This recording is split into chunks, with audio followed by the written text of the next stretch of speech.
नाजरीन अस्सलाम वालेकुम। सबसे पहले मैं आपको नए साल 2019 की मुबारकबाद देता हूँ एंड वेलकम करते हैं नए साल को नई उम्मीदों के साथ। और आज जो मेरी नए साल की जो पहली रिपोर्ट है वो भी बड़ी अपबीट रिपोर्ट है। उम्मीदें ज़्यादा है, ना सिर्फ अफगानिस्तान के हवाले से बल्कि इस रीजन के हवाले से। और मैं समझता हूँ कि इंशाल्लाह 2019 वही साल होगा कि जब इसी तरह आखिरी महीना आएगा दिसंबर का, तो हम यही प्लान देखेंगे कि दिल्ली से गाड़ी शुरू होकर पेशावर, पेशावर से काबुल, काबुल से मज़ार और मज़ार से अक्रॉस जो है ना मास्को इंशाल्लाह हम सफ़र करेंगे, या उधर से तेहरान का सफ़र करेंगे।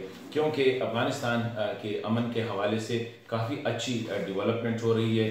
पहला साल है ये, 40 साल की जो लड़ाई हुई अफगानिस्तान की, उसमें ये 2019 पहला मुबारक साल है कि ये अमन की बातों से शुरू हो रहा है। हर तरफ से अमन की बातें हो रही है, हर तरफ से अफगानिस्तान में सलामती और आशिकी की बातें हो रही है।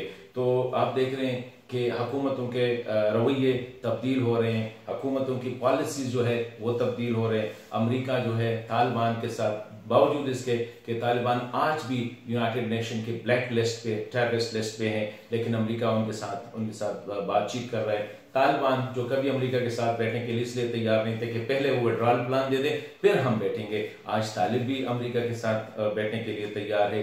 ईरान की तरफ से आप देखें, ईरान वही मुल्क था जो तालिब के खिलाफ था, तालिबान के खिलाफ था, आज वो तालिबान का दोस्त भी बना हुआ है और तालिबान से मिलकर न सिर्फ दाइश के खिलाफ लड़ रहा है बल्कि अमेरिका की जो इनखिला का जो प्लान है उसकी भी बातें हो रही है। और तालिबान की तेहरान में भी मीटिंग हो रही है ईरान के साथ, और यूएई में भी मीटिंग हो रही है। तीसरा अहम मुल्क पाकिस्तान, पाकिस्तान के बारे में यह कहा जाता था कि शायद अफगानिस्तान में जितने भी मसाइल है उसकी जिम्मेदारी पाकिस्तान पे आयद होती है।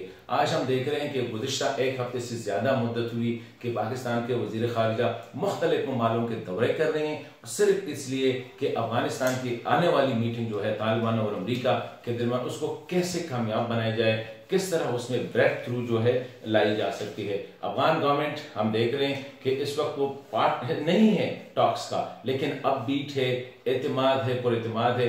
और बावजूद इसके कि तालिबान ने ऐलान किया है कि हम रस्मी बातचीत नहीं करेंगे, लेकिन इसके बावजूद अफगान गवर्नमेंट की जो डेलीगेशन है वो जद्दा जाएगी और ड्यूरिंग द टॉक्स उधर पे मौजूद रहेगी। चाइना की तरफ से पॉजिटिव, चाइना को पता है कि one road one belt initiative तब पूरी होगी जब अफगानिस्तान में अमन होगा, सी पैक का तब उसको डिविडेंड मिलेंगे जब अफगानिस्तान में अमन होगा। तो वहां से भी अमन, इसी तरह रूस से भी अमन। तो मैं चाह रहा था कि आप लोगों के साथ 2019 का जो पहला रिपोर्ट है वो उम्मीद की रिपोर्ट है, वो कामयाबियों की रिपोर्ट है। इंशाल्लाह वो अफगानिस्तान में 40 साल जो जंग है उसके खात्मे की रिपोर्ट के हवाले से हैं। तो एक तो दुआ भी हमने करनी है और साथ साथ कोशिशें भी हमने करनी है, जिसका फेसबुक पे, यूट्यूब पे, जहाँ पे जो भी बस चले, इस प्रोसेस को हमने कामयाब बनाना है। ये जो रीजनल ममालिक है इनको और सपोर्ट देना है ताकि ये और आगे आए। इसी तरह अफगान गवर्नमेंट, इसी तरह अफगान कौम जो है उनके साथ खड़े होके इस अमन के लिए हमने अपनी बिसात के मुताबिक जो है कोशिश करनी होगी। और मैं देखता हूँ इंशाल्लाह कि जब दिसंबर 2019 आएगा तो हम यही बातें करेंगे कि जी दिल्ली से रोड जाना है पेशावर, पेशावर से जो है आगे काबुल, काबुल से जो है मास्को और मास्को से फिर यूरोप। तो ये एक विजन भी है, ये एक उम्मीद भी है।